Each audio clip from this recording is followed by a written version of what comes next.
that is such a tenet of great leadership. And I always tell my kids, it's not how you fall down, it's how you get back up. 1, 2, 3, 4.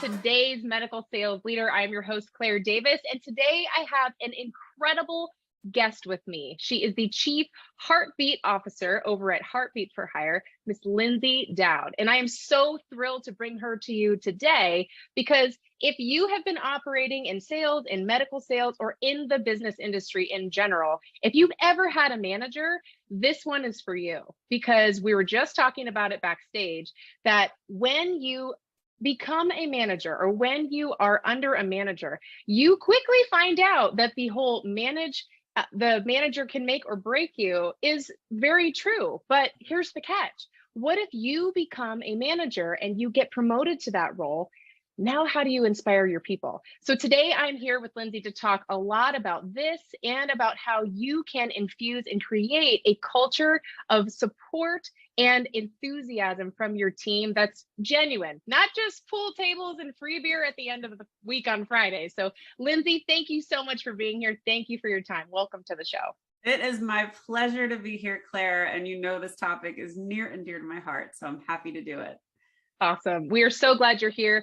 If you guys haven't met Lyndsay Dowd yet, Lyndsay has a 25-year decorated sales career as an individual contributor, a first-line manager, second-line manager, and sales executive. So her experience spans from software sales, channels, leadership, management, diversity, and storytelling. And she built this diverse and highly productive team methodology through her 23 years at IBM. And so now she coaches executives on how they can really handle their teams and they can help to support and build thriving teams with her methods. So she's a graduate of the University of Colorado in Boulder.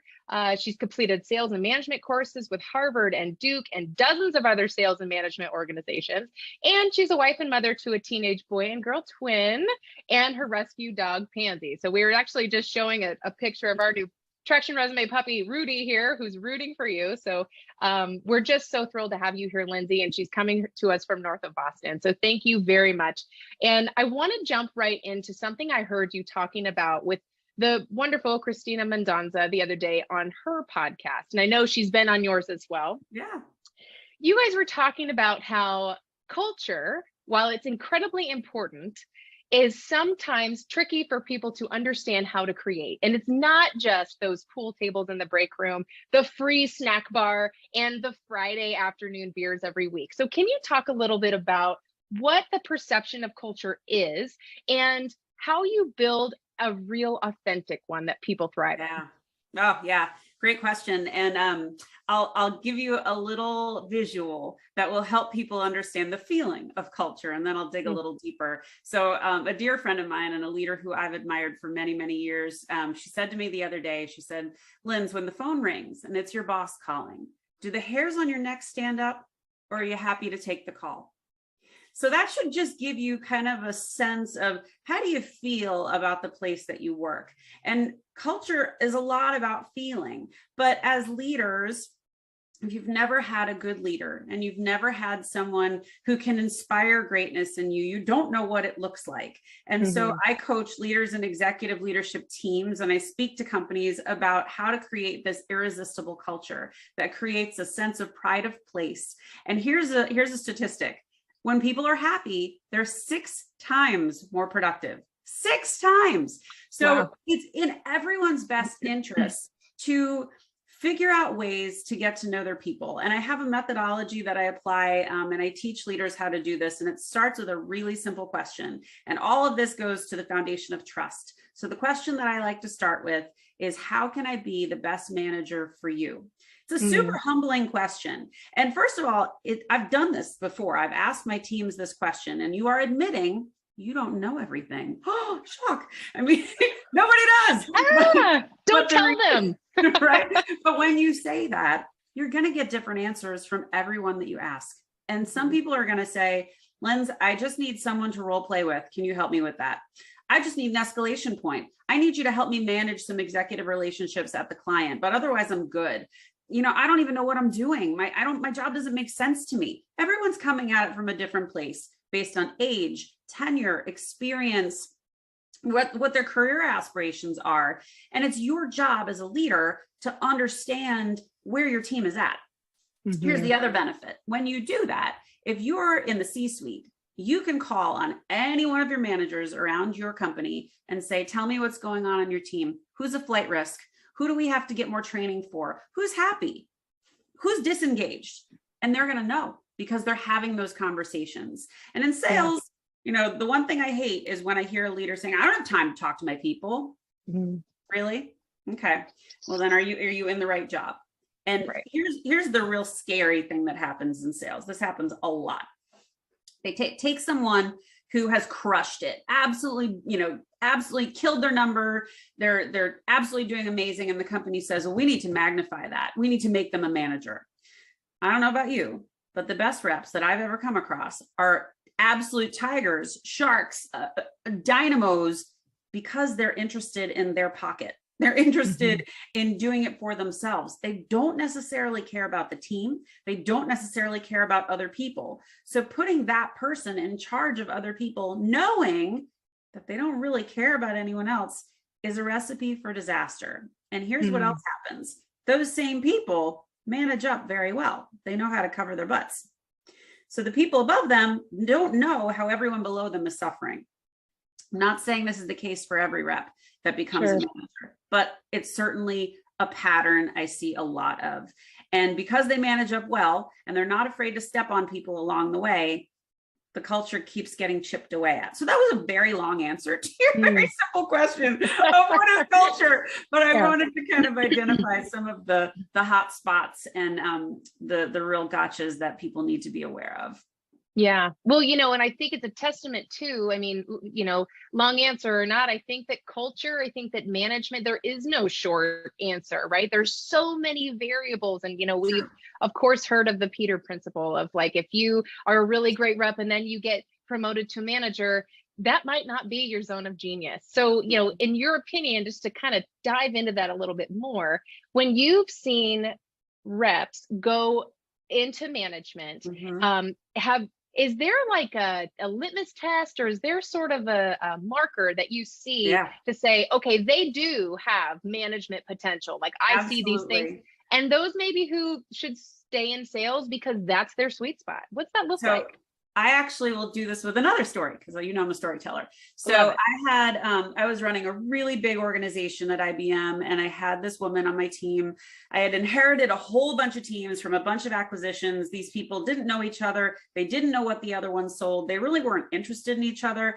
And I had to kind of create this environment to make them care about each other, because if they didn't, we were just the land of misfit toys and we were never going to be productive.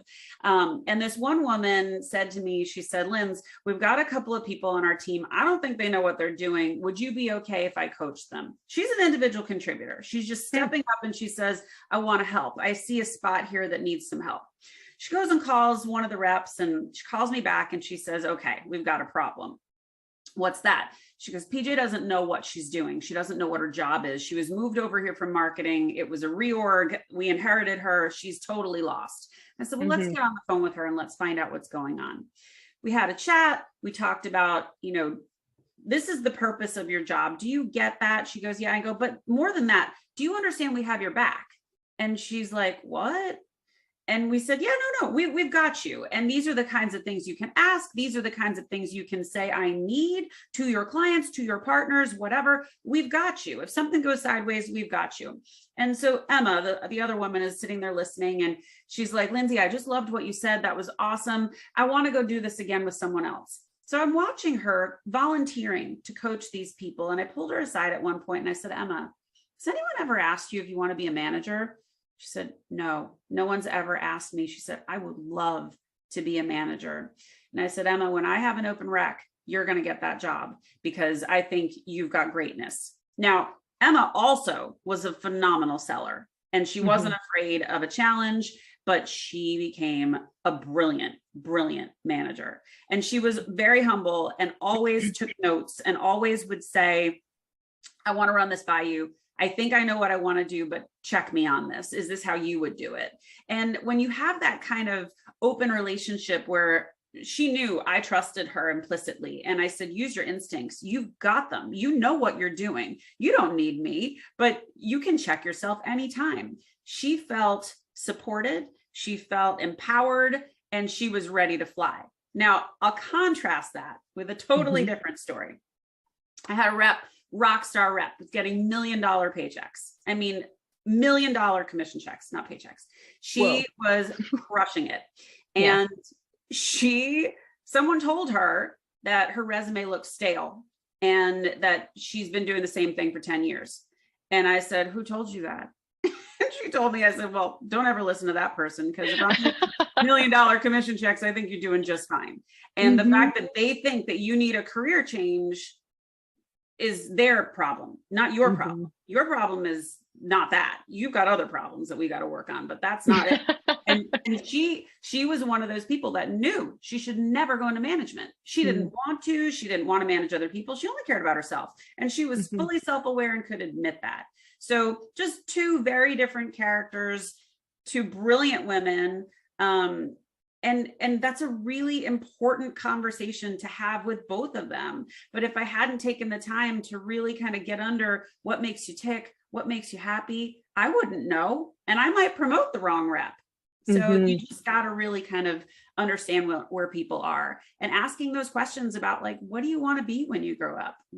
And some people just say, I want to go into management, because they think that means progress. They think that means I'm doing something right.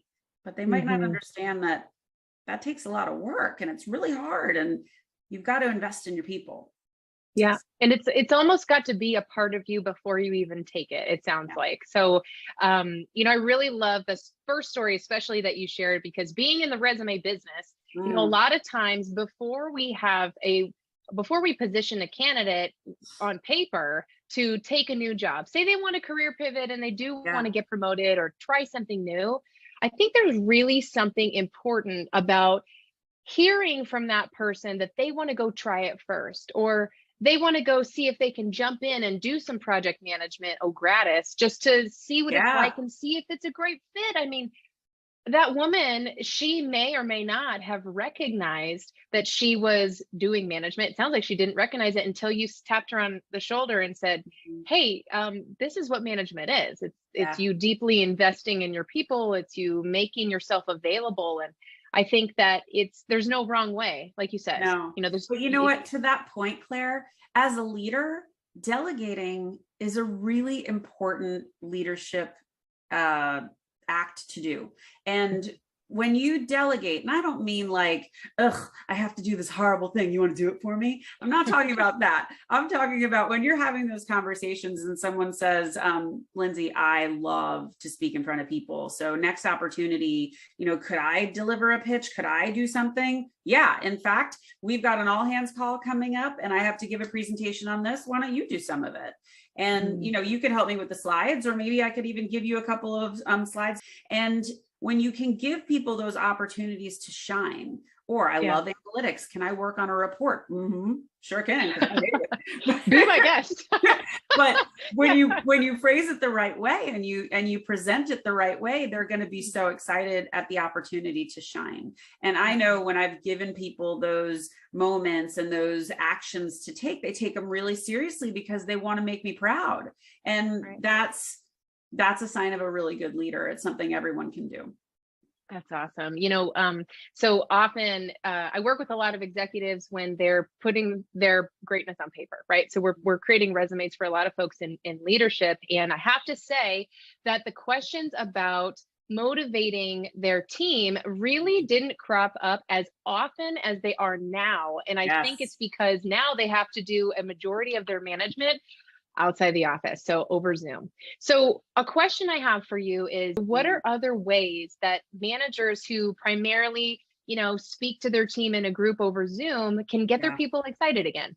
I love that question. For me, recognition is one of the most underused things that managers have. Most managers have a budget. They have, dollars that they can throw at things. They have things they can give out. But aside from the prizes, the simplest stuff of, okay, we're having a team call. I'm going to invite Sally from this other team onto the call because she killed it with helping support our team on this project. And we all need to recognize her. So she doesn't know that we're doing this, but we're going to have her on. We're going to celebrate her. That doesn't cost anything. It makes her feel so great. And you know what? Next time we need her, she'll be right there.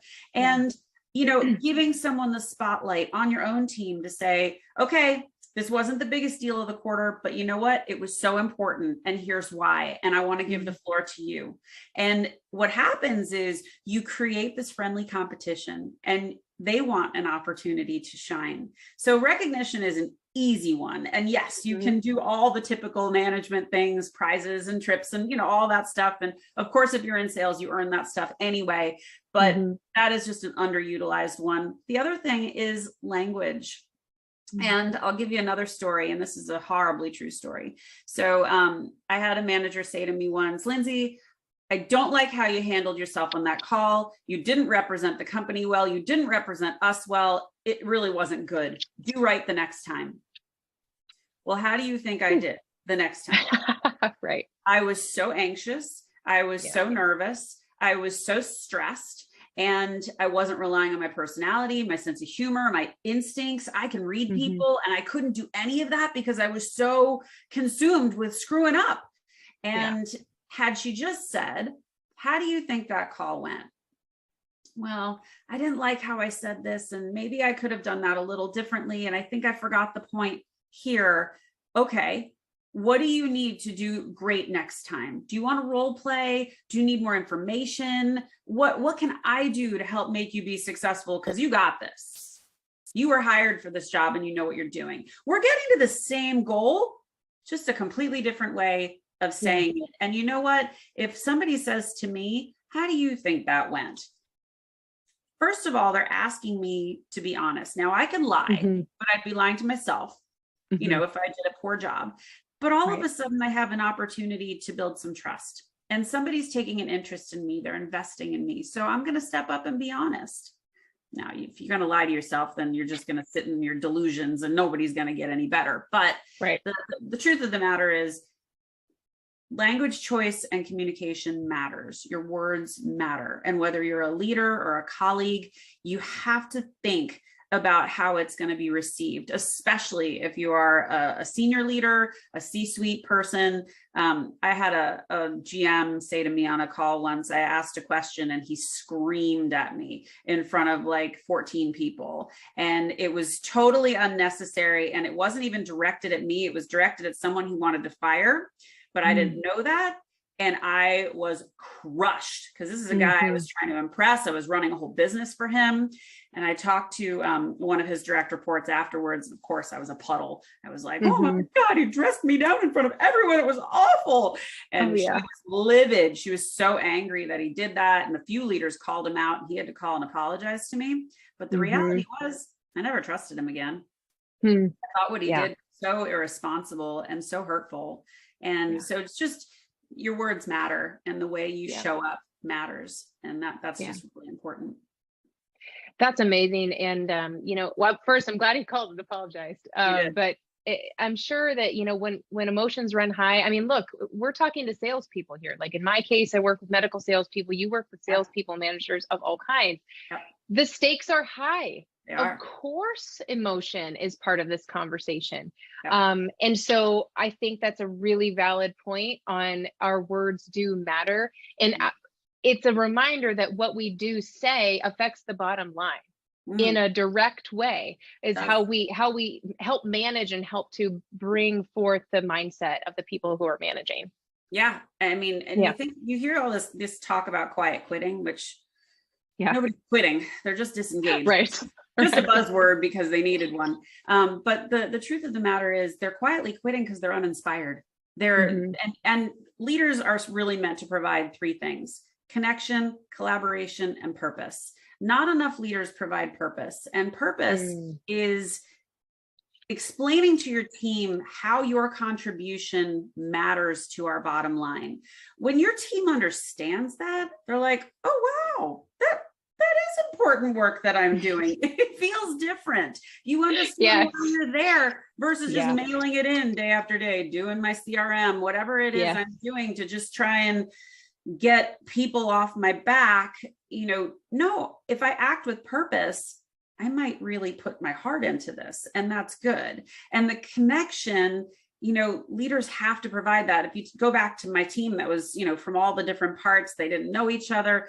I had to, this was during the pandy. So I had all these people I had never met, and I don't know when I was going to meet them because we were going to be on lockdown for a while. And so I was like, how am I going to make these people like want to be invested in each other? So we did a Kahoot, and I asked everybody to send me one fact that they didn't know, that nobody knew about them. So I wrote this multiple choice quiz, and it's, music and pictures, and I'll give you an example of one of the questions. It was, this person has visited every major ballpark in North America except one. And so I had 3 men and 1 woman as the answers, and everyone picked the men, and the answer pops up and it's Marcia, and everyone's like, Marcia, that's so cool. So now anybody that was interested in baseball is all of a sudden really intrigued by Marcia, and they remembered all 40 plus of those questions because they were interesting. And now all of a sudden there was inside jokes. There was ways to talk to each other. Hey, pickleball champion, or hey, show dog mama, or whatever it was. People all of a sudden had something more than just, I don't know a thing about them, but I see their face and they always look really bored on these calls. So now all of a sudden there's camaraderie, there's community, there's things that we didn't have before. And it's hard knowing that people are really working from home or remotely most now. And the only time you see each other is at conferences, or if you're lucky, on a sales call or something, but you have to kind of provide that connection. And when you do, the payback is huge. So that's what I was going to ask next. So you see, these teams, because first of all, I mean, salespeople as a breed, we are competitive, right? That is why we are hired into sales. That's we are deeply driven to compete. But when you have turned it into camaraderie, I mean, what a game changer. So what does it look like when a team has gone and made that switch? What's the possibility for them? Well, so salespeople by nature like to bust each other's balls. So when you have something to talk about, otherwise you don't. Like, all we have to talk about is, oh, I think I'm going to get shafted on my commission check, or, are we going to have a conference? Or are we not going to? I mean, there's not a whole lot. Or it's like, hey, you got that win. Can you talk to me about that win? So creating those opportunities for laughter, and creating the opportunities for ball busting, and, making that place a more fun spot to work. It increases the competition. It makes it, oh, I see you up at the top. Oh, I'm coming for you. I get you. I love that. I love that spirit. And, to me, it's always really disconcerting when we find people that were once very engaged and now they're not. And if they're real quiet on the team calls, like, as a manager, when you're losing people, not like they're quitting, but they're not engaged. And that is a great opportunity for you to call them and say, hey, is something going on at home? Are you all right? Like, what's happening? Because I noticed you were really disengaged on the call. No, actually, I'm pissed at you. Okay, well, let's unpack that. But like, you're getting somewhere, and you're building that trust. So that trust is really, really paramount. And for leaders that have been kind of jerks, it's much harder to build. But even starting from that same question, it's a starting point. It's a trust building activity. And those leaders that have been jerks, listen, I've talked to like 5 people in the last 2 weeks who have confessed to me, I was a total a-hole leader. Like, I was a jerk, and I have evolved. So it is possible. I'm telling you, it is possible. I know these people, and it is a joy when you actually see their evolution, and they can look back on it and say, I was doing it wrong. So there is hope for lots of people. This is not like a set in stone. You are forevermore a jerk. It's definitely not, but It's And it can be taught, right? I mean, we were totally. joking backstage, everybody, that there's not like a management fairy that comes down and poof, turns you into a No, beautifully capable manager. I mean, I'm as close as I get so to the much. fairy. Right? Unless you talk with Lyndsay and she is the actual management fairy, heartbeat for hire. But I mean, beyond that, I heard a really interesting story about the CEO of Thumbtack the other day. And he was talking about how, you know, as we all sort of get that hot under the collar and sweaty when we hear about performance reviews. And but he and his team came around to the idea that, hey, I think we might do performance reviews because I'm not getting the true story from my people, and we're having a poor quarter.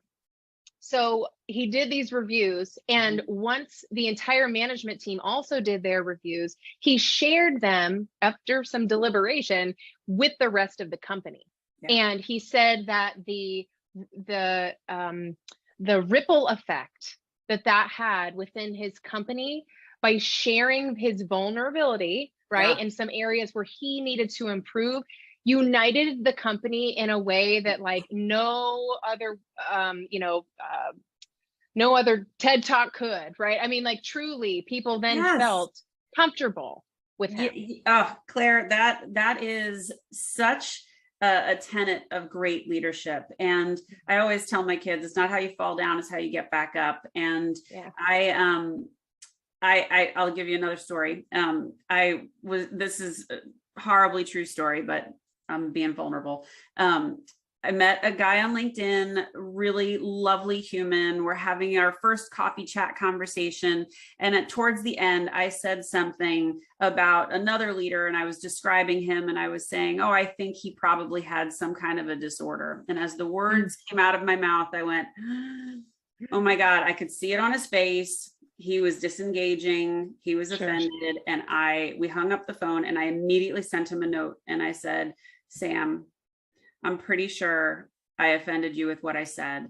And I really regret that I said that. I never should have. And I'm deeply sorry. If you never want to speak to me again, I understand. But I just want you to know I won't be sleeping tonight because I feel really terribly about what I did. Well, he came right back and he's like, I love you even more. And yes, I was offended, but you are totally redeemed, and you are good, and we're fine here. And listen, I don't like telling that story because I was a jerk and I did something really dumb, but I learned from it. I owned it, and I won't make that mistake again. And the reality is everyone's capable of that. Everyone's capable of saying, I wasn't good at this, guys. I've learned a few things and I can do better. And I plan on doing that with you. Everybody wants a comeback story. Everybody likes to root for that evolution, and that, I was laid off and I was homeless, and now look at me, I'm $1 million coach. Like everyone loves a success story. So you can do it too. Not you, but everyone listening. Well, I've certainly I'm with you.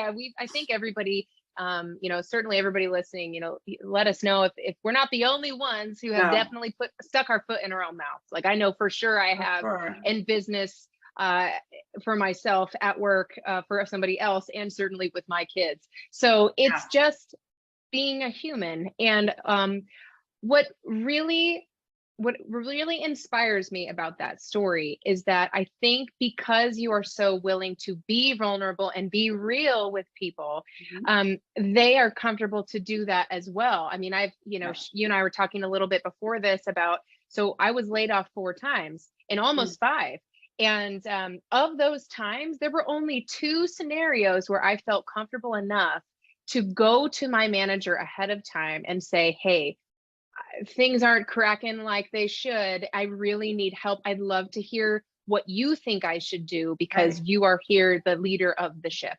And it wasn't because they were this sort of like on a pedestal leader that like everybody aspired to be, like certainly maybe after this, because they were just so darn genuine. But they were the type of people you could really get to know. It was the type of guy who, I remember I went to a bachelorette party when I was working for this one company, and my manager brought me into his office, and we'd always had a really nice, like jovial relationship, but he brought me in and he closed the door, and he was really sullen for a minute. And he said, all right, Claire, I want you to have a great time out there, but there's 2 rules. Number 1, you have to come back. And number 2, no neck tattoos. And I laughed so hard, Oh but my for a minute, my heart was beating so fast. Oh my And God. he was the kind of, I mean, but he knew where I was going. He knew how Yeah. excited I was to see my girlfriends. And it was that type of leader that I was, I felt a kinship with. And Like we that could kind of actually leader, be real. that kind of leader you die on the vine for. Like 100%. every leader that I've had, I had one leader and she said to me, she said, "Girl, I've got your back. Now fly."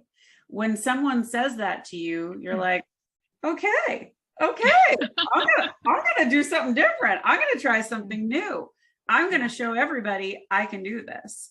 And that kind of confidence is free to give. That inspiration is free to give to everyone. And the leaders that do that inspire greatness in their people. Yeah. That's so awesome.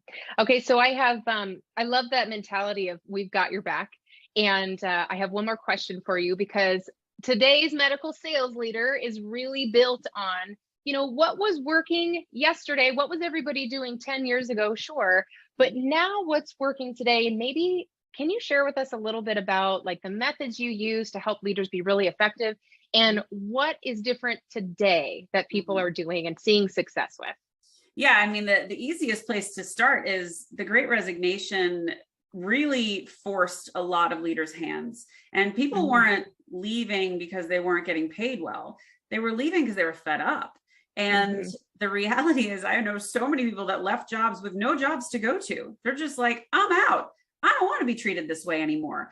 So all of a sudden, you have all these leaders, their hands have been forced. They're all of a sudden going, oh my God, these people aren't loyal to me anymore. Well, loyalty is a thing of the past. And there is no such thing anymore as job security. So what you have to do as an individual is create your own career security. Now, career security is about building your personal brand, and corporate doesn't teach this. Very few do. There's a couple that do. But the truth of the matter is, a good leader will say, hey guys, I want to invest in you. I want to hire somebody to help you build your personal brand, because if you're doing that and you're talking about the things that inspire you, hopefully they're coming from this space. Hopefully they're coming from this company, and you'll have things to say and things to share. So that's smart right there. Now, could they leave? Yeah, sure, they could. And they could take those skills with them, but they could also stay. And they could look at it as an investment.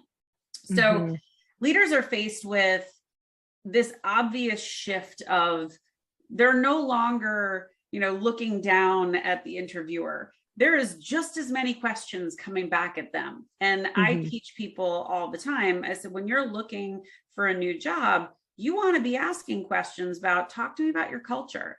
And if they answer with, oh, well, we've got the diversity groups and the women's group and the African-American group, great. That's basic. I expect that. Every company should have that. What else? What do you do when things are difficult? How do you lead? Can I talk to some people on your team because I want to know if they're happy? Now, how they answer those questions is going to tell you how secure that leader is. But leaders have to be able to inspire. They have to be able to offer those things: community, collaboration, and purpose. And these aren't real things that a lot of leaders have been focused on in the past. You have these guys who've been around, the fossils, that I've been doing it this way for 20 years. Well, you've probably been fairly successful, but that old good old boy mantra of like, yeah, we're going to do it, we're a family. Well, anytime you say it's a family, it's more like the mob and less like a family. We're going to ask you to do unnatural things because I've been asked to do that. Like, you're going to hire my son, right? Okay, he said he wanted to go to the circus, but sure. Oh gosh.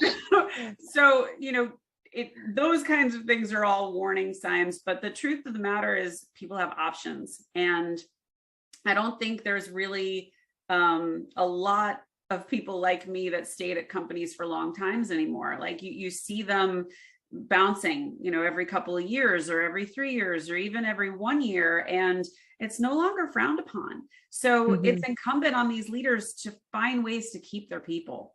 And they have to come up with ways of building that sense of joy, that sense of camaraderie and inspiration. And I'll tell you, there's the CEO of Zoom. He's an interesting guy. He has a fun squad. And I think it's super cool. He also tells everyone on all of his all hands calls that he loves them, which that is not for every leader. However, he does have this fun squad is there to infuse fun wherever possible. So it could be a virtual background, it could be a challenge, it could be anything. And I just love that sense of you're here more than 50% of your life. Let's make it a great place. And I think that's a challenge that leaders have not really had to address until now. And a lot of people are finding themselves behind. And so they're hiring these chief people officers, they're hiring well-being officers, they're hiring workplace well-being officers. And we're learning that that soft skill terminology is a thing of the past. It's just leadership traits. So those are kind of the big spots, I think, that leaders really have to focus. And of course, all the regular stuff is still there. You know, your sales goals, your KPIs, all that's still there. But how do you surround yourself with diverse thinkers to get you to be able to get the best out of people? That's really what they need to be thinking about. Yeah. And I'm really encouraged. I mean, I know, okay, first of all, there is a lot in there, right? There is a lot to unpack. But what I also really love about what you shared today is that when you are talking about culture, Lyndsay, you are sharing stories and examples of how it's done. I think that gone are the days when we have that motivational poster of courage, with they the still have that. flying. They think that's culture. Oh my gosh, right. So basically we're done. We get a couple of posters and then we're complete for our entire culture session. But when it comes to culture, this is something also that a colleague of mine, Matt Zahn, talks about a lot, is that instead of just having pillars, words, things that anybody could say, it's having those stories that embody what those mission statements actually mean, what those values actually are on the website. So like you shared about the was it Martha who had visited all of the Marsha who visited all of the stadiums except one. That's an incredible testament to how you're building a culture of valuing the individual. Like really supporting and really building that camaraderie. That's where it's at. So I hope that more leaders take the initiative to work with you and to learn from you, because I think this new way of managing, this new way of leading people from the heart is really important, and I think it's here to stay for people who are really wanting to do smart management. I think it is too, and I think if you're not thinking about it, you better hire someone who is. Because it's so important to this. I'm just saying, like, I'm available. Yeah. Okay, so for everybody here who is as inspired as I am by your story and what you're doing for exceptional leaders today, can you tell them where they would connect with you, where you'd like them to reach out? Yeah, you bet. So easiest place to find me is my website, which is heartbeatforhire.com. But I am on all the socials. So I'm on LinkedIn. I'm on Twitter. No, I'm not on Twitter. It's the only one I'm not on. Oh. LinkedIn, TikTok, Insta, Facebook, and all my podcasts are on YouTube as well. So yeah, you can find everything you need at any of those spots. Lyndsay Dowd, H4H. Awesome. Lyndsay, thank you so much for your time today. It's such a pleasure. Every time I get to talk to you, I leave with a smile on my face. You're just one of those people who gives me like the butterflies. And I really believe in the work that you're doing. So thank you so much for spending time today. And thank you for, using your talent to really help medical sales professionals, healthcare executives, and people all over the place thrive and lead better, more fulfilling careers. So thanks what you do. You are definitely today's medical sales leader, and I appreciate your time. Oh, Claire, it's my pleasure. Thanks for having me.